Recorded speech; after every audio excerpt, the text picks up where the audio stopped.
Hi everyone, I'm very honored to give a talk on behalf of my team. My name is Professor Victor Chang. You can pronounce also Chang, and our paper has been published in a Q1 journal called Journal of Greek Computing.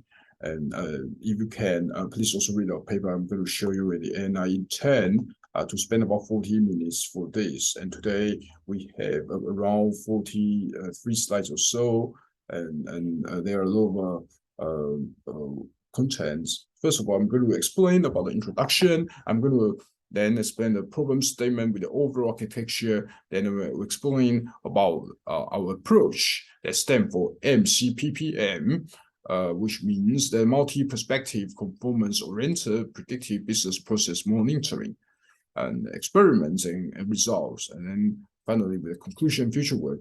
Our work is based on the workflow, and now I'm going to explain the basics. A business process as a service has been around for 20 plus years, and since the rise of cloud computing, software as a service has been in use. Then it can be delivered through the internet as the cloud-based business process model execution. And then since the introduction of the business process management, BPM, into an enterprise, they can get the integration problems. The enterprise do not need to buy and maintain expensive servers as well as information systems to manage and perform their business processes. That's why it has been popular, but it's also having an ongoing issue. So what are they? First, we can sum up as the non-compliant process executions result in the security risk of the BPaaS. The process instance executed in the real world may deviate from the defined business process. The non-compliant process executions are proven to be invalid and meaningless at last. Some non-compliant process executions can be initiated to attack BPaaS by increasing the process execution load. As a result, there are those issues that we have to solve so that we can then lower down the risk. So as you know, the traditional conformance checking will allow you to then do one step at a time, and you have to then get them, and then you have to get to the event log to record all the activities, what has been going on, and then once it's all done, then you can then get the payment sorted, and every consistency is for every step is required, because you will then can ensure that you do not get to the wrong status and you get all the things right. So to detect whether all execution, the process recorded in the event log is consistent with the desired behavior of the reference process model. That's why we are doing all this for the always.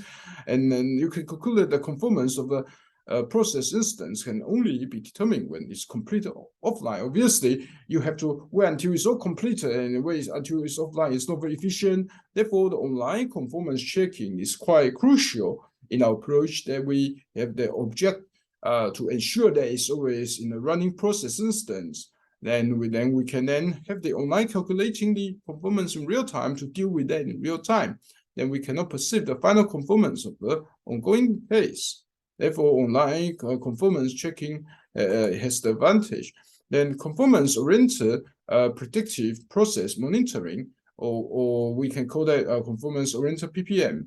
What are the features? First of all, it's a task of the predictive business process monitoring, PPM, and it can then predictively monitor the conformance of the process executions when they are ongoing. And we can then enhance the security of process execution load in BPaaS. So people will always like to know whether the process deviates at runtime rather than a few days later or even longer. And that is why security is important, because you need to know as early as you can, rather than when you finished everything in the workflow a few days later. That's too late. And existing approaches, what are they? So we have to have the conformance checking and to have the online conformance checking. So the multi-perspective conformance-oriented predictive business process monitoring, MCPPM. So for now, I will just use this acronym, MCPPM. So in summary, we can then have the deviation that cannot be occur in the control flow. And also the deviations from other perspectives can also result in invalid and meaningless process execution. And I'm going to explain more details later, then you can understand. So just to start with, our contribution will be in 3 ways. First of all, we have the innovative propose conformance-oriented process monitoring solution based on deep learning techniques. We use very pioneering deep learning techniques for this, and then we take into consideration the conformance of a case from multiple perspectives, and then propose an extensible multi-perspective conformance measurements method. And we have a very new method for this, and then we can explain further. And we then propose the CNN-BiGRU is a model that I'm going to explain a little bit later, can aggregate attribute features of events and progressively extract temporal features among the events.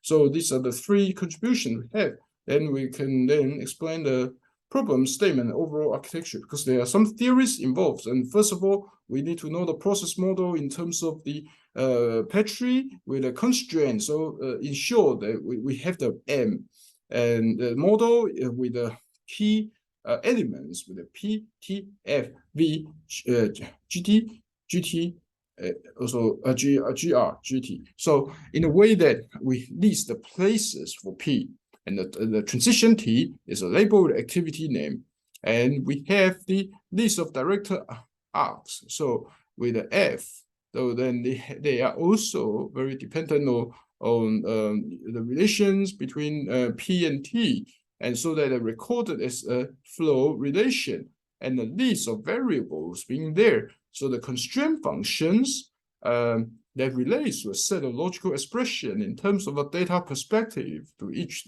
transition. So in terms of data, and then in terms of resource, R stands for resource, and in terms of the time, T stands for time. So there's other features. As you can see, this is how it works. For a model, we register the request, and then we examine thoroughly, and we also examine casually for low priority or low risk.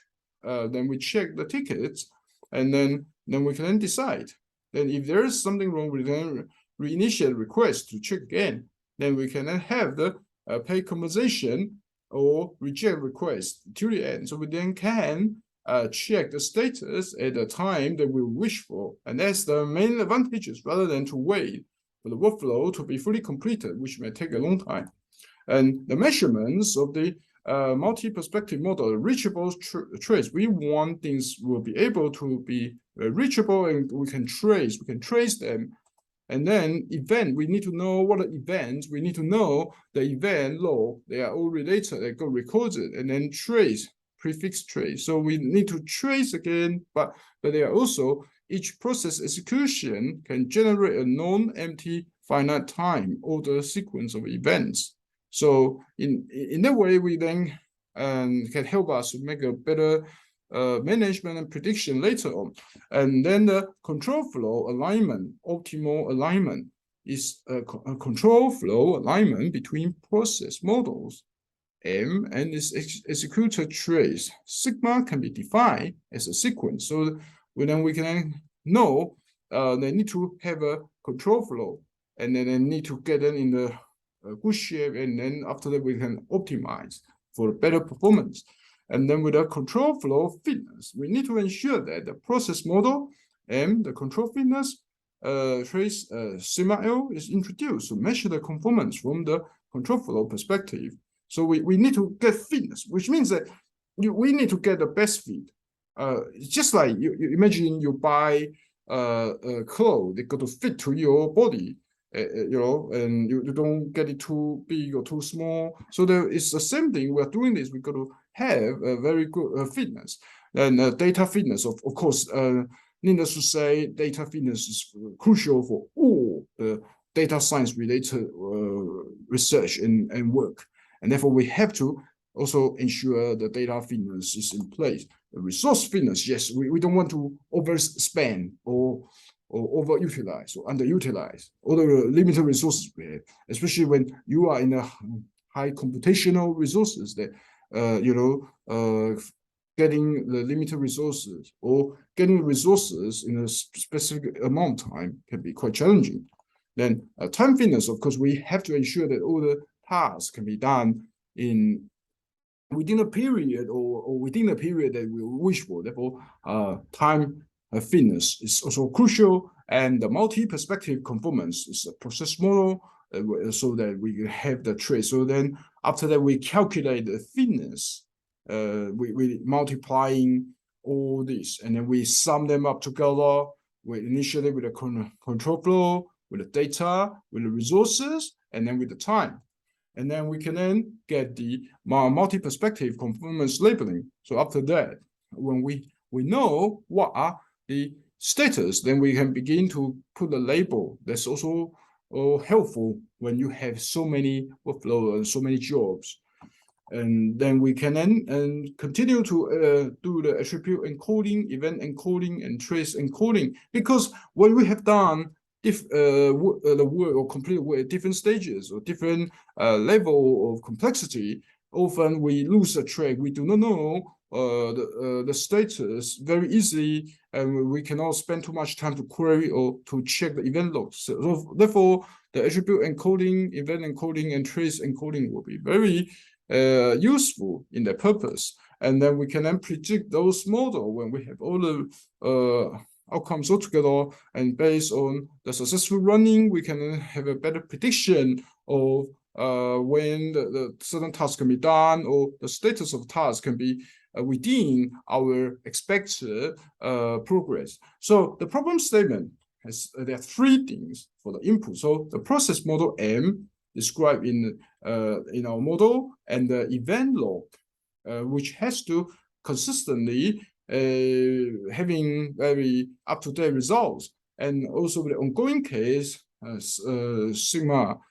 Then the output, the future conformance fitness, whether it's reliable and accurate. So just to look at the architecture, the process model, and this is how it looks like. You go into this, and you will then have to check it with the event log like that, and then all the key variables got to be put in to ensure that the process model is going on smoothly. So when it's on the offline, what happens is that it then get to all different event log for the trace fitness computation, and then we have the threshold. We then ensure that the multi-perspective conformance labeling is in place, and then we then also do the pre-processing and encoding, and then we then undergo training so that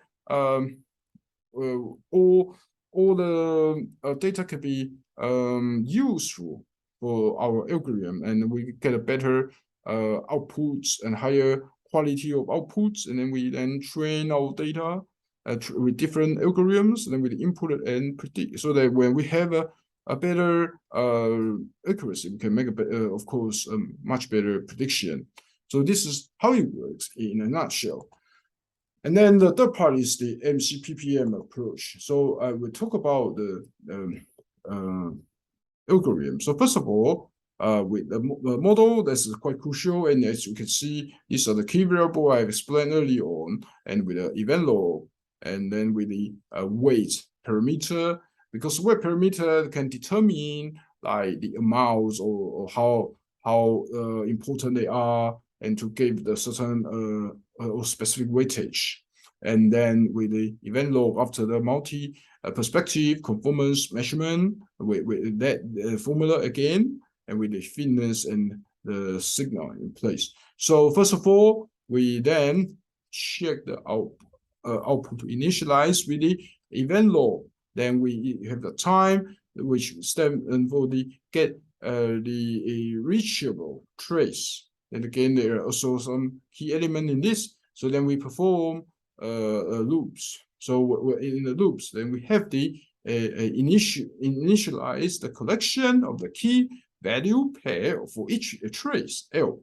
So then we then also take the cost into consideration, because we don't wish that the workflow to take a long time, and then with a PA to get the possible alignment, because we need to get all the workflow to be aligned. We don't want things in a mass, and that's also a very significant aspect for the BPaaS, because everything got to do accordingly.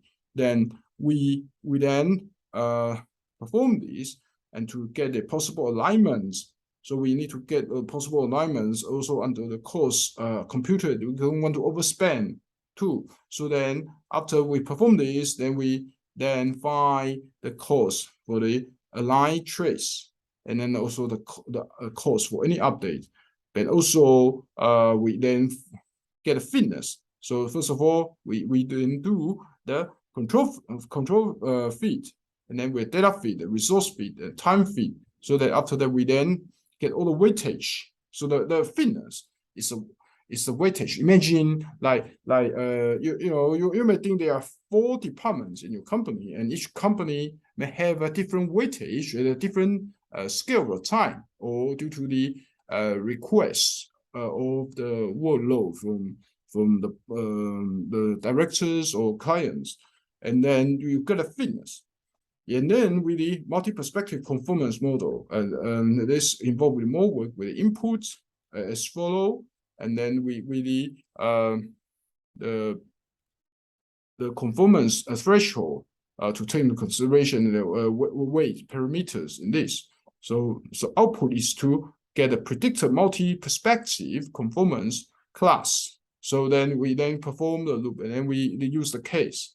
And then for each case, what we'll do is that we then check the new attribute. And if you got that, then we get the case attribute added.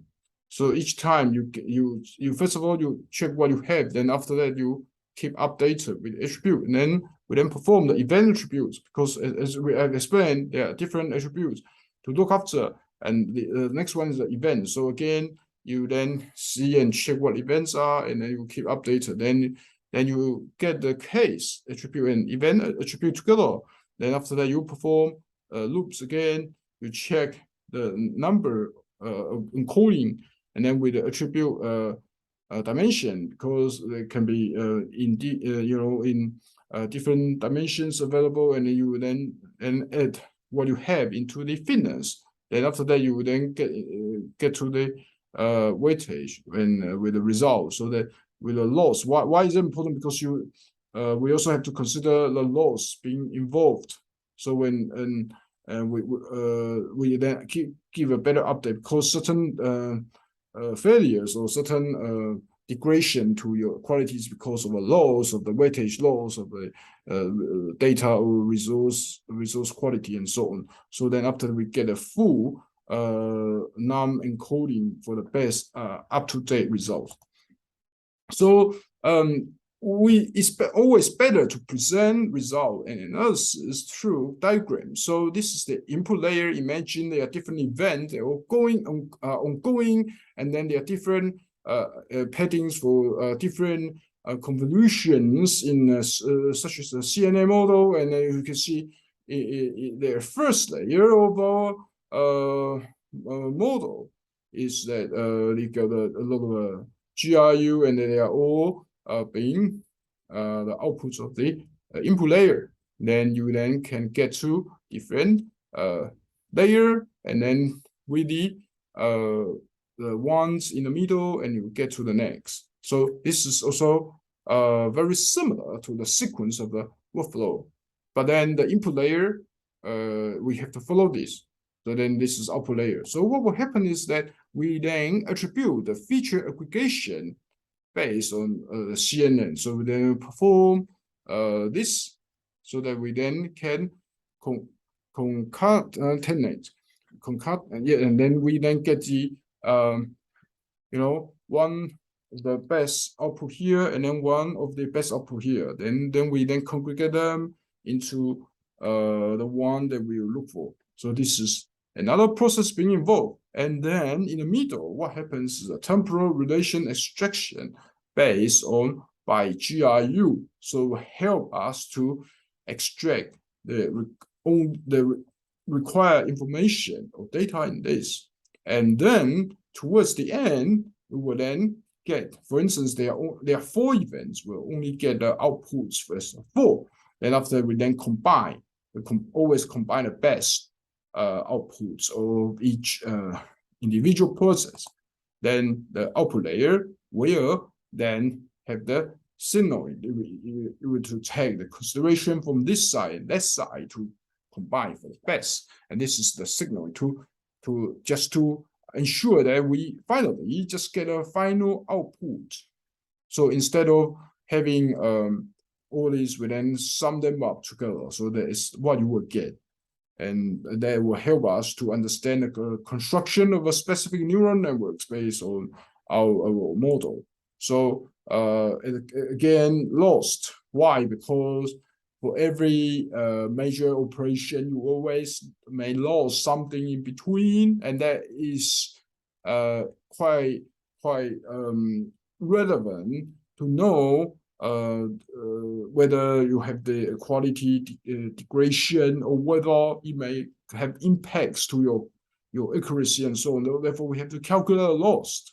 Then that will be also useful. So the binary cross entropy loss function is based on this. So the loss with the yt, and then we have a log function, and then we plus that.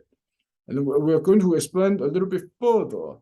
So in the fourth part, the experimental results, the data sets from the 4 TU Center for Research Data. As you can see, the traffic fitness with very high traces with a positive class for the traffic fitness, but not so for the second data set and the length range, the truncated range events, and so on. So we then use various methods with a comparatively, such as neural networks-based approaches. These are very common. Then we then compare results with RNN, LSTM, GRU, by RNN, by LSTM, by GRU, and CNN, RNN, CNN, LSTM, CNN, GRU, CNN, by RNN, CNN, by LSTM, CNN, by GRU. We can also use random forest approaches, the RF single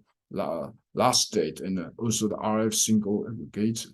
And also we use the XGBoost based approaches, such as the XGBoost single instance state, or also with the XGBoost a single aggregator state. Then with the evaluation metrics, we use accuracy in this way is presented by AUC, and execution time that includes offline time and online time, the time that to complete the entire business process, and also the online time on particular instance. Then with the data set for 80% for training and 20% for testing. And the training set is 80% training data, 20% validation data to get the hyperparameter optimization, and implementation detailed random search for hyperparameter optimization. The number of epochs is 50 for neural network based approaches, and number of filters is 3. Convolution layers is 16, 32, 64. So the 2 power 4, 5, and 6. The size of the kernel is 3. The stress 2, and the activation function is RELU, and then you can read our paper for details. So the results show that the accuracy comparison with overall AUC, and obviously those in both print have a better outputs. So those with the CNN LSTN and CNN by LSTN and CNN by GRU, they have a very high outputs compared to the rest. So that especially in the traffic fitness, that will allows us to get a higher output than the rest. And then with the BPIC 2012, you have a slightly lower outputs. It was because previously certain parameters are started with a lower value, but still we keep everything with 80% above. In some cases, 86%. So the accuracy AUC on traffic finds data. So with the traffic finds data, what we have is that the fixed length, they are very closely related, and then it comes to the fixed prefixed length. Here there's no or very few differences. But what happens is that the major difference is when the prefix length comes to A. And you can see they have a very different AUC values. And then the lowest can be below 0.5. The highest is 0.9 above. So in this way, the CNN by GRU always give the highest. In this case, it's the CNN RNN get the highest, but also it's not that bad for the CNN by GRU. Yeah, so for those of the methods with the CNN and combined with others, it got 0.9 or above. But also with OSTM doesn't perform very well in this case for the very high prefix length. So the comparison in terms of AUC or traffified data sets for different 16 approaches, and we have presented these. And also we use another data set to compare the results. So there are 16 approaches, and above mentioned 16 approaches were class weighted. So you can see that there are two groups. So first group is they stay very high, and the second group they then gets down with the AUC. So for those of the result they do well, they are also very closely related to CNN with a combination with other models, and also you have a similar result here. And they can be getting 0.95 and slightly above that when you have a high prefix length. So in a way that when we compare the results, it shows that some models really run very well under certain slightly extreme conditions. And then the execution time comparison is also vital, because we don't want to wait for a long time. As you can see, the random forest and XGB, they have lower off time and online time. And then similarly for another data sets like that. However, there are other models, as you can see, those with a high percentage of result with the CNN, when the combination of other models, they have to wait for a long time. So the offline time and online time is quite quick. You can get an instance, but then in a way you want to get a proper job and task completed, you have to wait for a longer time. But then the advantage is that we can then get any online time, which means that any instance or the particular event we're interested in is quite quick. And there's also the same cases here. And then we can also show the whether they can be predictability for the prediction results. So then we start with the ongoing process with the submitted completed, and then we have the another submitted completed. So they show the status, and then we then see everything at the end, the explanation of the true prediction target and decision point. It helps us to make a better decision based on a probability 0.38. So again, we can also perform an ongoing process instance. Now we have three steps involved. First of all, we have to submit a complete, and then with another process to